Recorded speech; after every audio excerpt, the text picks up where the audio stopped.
Hey guys, welcome back to another riveting, rip-roaring episode of Quiet Time with Jazzy Jeff. And that's me, Jazzy Jeff. Today joining you with my glasses, because I'm just too lazy to put in my contacts today.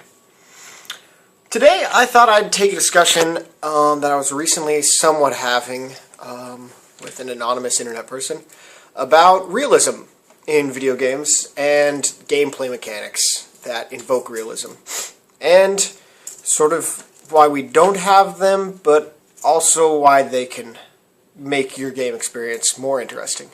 So, the conversation came about when we were discussing ammo usage in video games. You know, basically reloading. How you have a 16 bullet magazine and you only have 15 bullets in it, and you reload and you get one extra bullet taken from your ammo stash and put into your magazine. I mean, pretty simple stuff. We deal with it every single frickin' day, assuming we play games with bullets in them. But in real life, it's not that easy. You know, you would have to take the magazine out of the gun. You would then have to put an extra bullet into the magazine before putting it back in. Or you would put that magazine onto your belt and put a fresh, full magazine into the gun,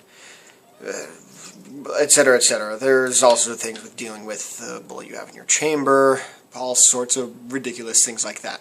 I mean, you know, because guns are complicated mechanisms. They're full little ridiculous inventions, and video games tend to simplify them a lot. Look at games that have had actual weapon degradation that require some sort of upkeep on them. Basically, the only one I can think of at the moment is Far Cry 2, which had them degrade after going through 3 full magazines. The gun would pretty much be falling apart, and you'd run the risk of it jamming way more often, or possibly even exploding. Which doesn't really happen in real life, the whole exploding thing, but my cat is freaking out. What are you doing standing in the corner? Stop it. Pet me. So, basically what I'm getting at is there's a limit, obviously, where having far too much realism can slow down your game.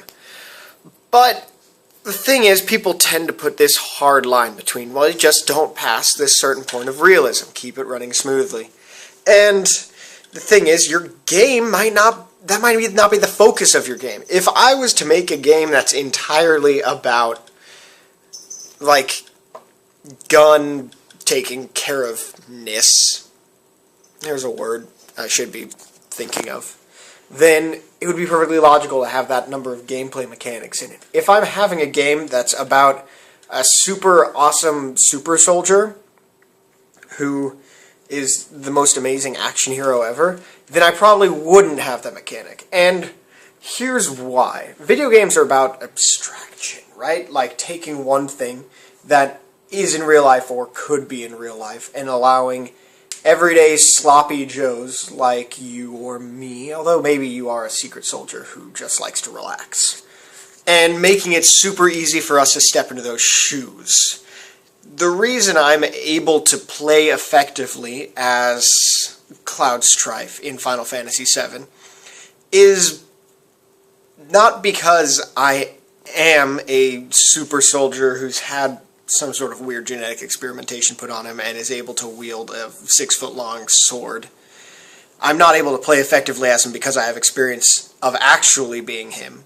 I'm able to play effectively as him because the game has all of these abstractions from real life. It pauses, when his little action meter fills up, so I can think about what he's going to do. If I tell him to attack, he actually does the attacking. I don't. In the same way, in, for instance, first-person shooter, I am not a super spy who's sneaking into an enemy base like Sam Fisher is. He's that guy, so I trust him to do all of this ammo management stuff, and, so that I don't have to sit there and watch him for 30 seconds as he carefully reloads every single bullet into an empty magazine. The game just cuts that bit out. But if you were actually making a game about a regular Joe who has a gun and they need to actually manage all of those things, it would kind of make sense for us as the player to do it, because it would really help us integrate into them more. JD and I talk about Zombie U recently. We just did this big multiplayer thing with it. By big, I mean a half hour long. And one thing that we really like about Zombie U is how each character you play as is, you know, supposed to be an average Joe, and the gamepad kind of serves as reducing a layer of abstraction. Normally an inventory menu is just a menu that pops up on your screen, but here the gamepad kind of serves as, like, you know, an actual, like, pack that you're looking into, and you move items around it. And while the grid of the inventory is actually abstracted, and you don't have to worry about, oh no, this shotgun is actually like 12 times as big as that candy bar. I mean, you know, there's still abstraction there because it's keeping it fun and smooth. And while I would really love to see an inventory system as ridiculous as that, it might not be as fun for other people. I want to see it because it would be interesting experientially and experimentally. But a lot of people just aren't interested in that kind of thing. That weird idea doesn't excite them because they're not actually interested in video game theory. They're more interested in the end product. For me, half the game would probably end up being that inventory system, and, well, that would be for everyone else, but no one's interested in a game like that. They would actually want to be doing the shooting and the running away from the zombies. You follow me? So, the question is, I guess I already answered the question, and this is like a really short video. Because, wow, good work, Jeff, you're a genius, you totally explained it all. Maybe I didn't. What are some systems, I'm interested, viewers on YouTube, what are some systems of video games you would like to be less abstracted? So, there is this other game whose name I completely forgot, that's this indie game, it's going to be on Steam now, it's on Greenlight, where, like, you do actually have to manage every single bullet in the magazines, and to actually check how much ammo you have to get, or you have on you, you actually have to, like, eject the magazine, and look at it and pull the slide back on the gun to see if there's something in the chamber already. So that's actually really cool. And, of course, because that mechanic is so freaking complicated, the entire game is focused on pretty much that. You are wandering around a somewhat roguelike experience. There are some enemies, but, like, that is your inventory. 2 magazines and a gun, because carrying more than 2 magazines is really pretty ridiculous. But what are other mechanics?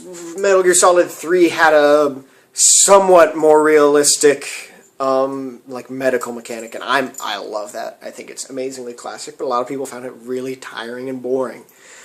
And it could have used even less abstraction because time paused when you were trying to do that. But, I mean, that happens all the time in Metal Gear. There are just so many cool things that would really add to realism of games that would probably just really annoy a lot of other people. So what's your favorite kind of thing that you think would be the best, like, non-abstraction? Should in Metal Gear Solid games, for instance, if you're having a coda conversation, should you have to hide from enemy guards so that they don't hear you actually talking to your backup team? Should you have to manually, like, wrap the wounds and find bandage supplies in Far Cry 3? What do you think would be the most interesting and the least affecting on gameplay, or at least the most interesting to add to gameplay? Because as video games get more realistic and, you know, as the ability to add in these mechanisms come, then it's funny because then it requires even more skill on the player, and, you know, while it may increase interaction and immersion, it essentially stops that whole having it roleplay for you. Then I am no longer just a guy who's telling Cloud Strife what to do. I'm actually that good, apparently, because we have all these mechanisms in place that allow me to cut through that abstraction. So anyway, I think I've said the word abstraction enough today. Have a nice weekend, and just definitely let me know what you think. Right there.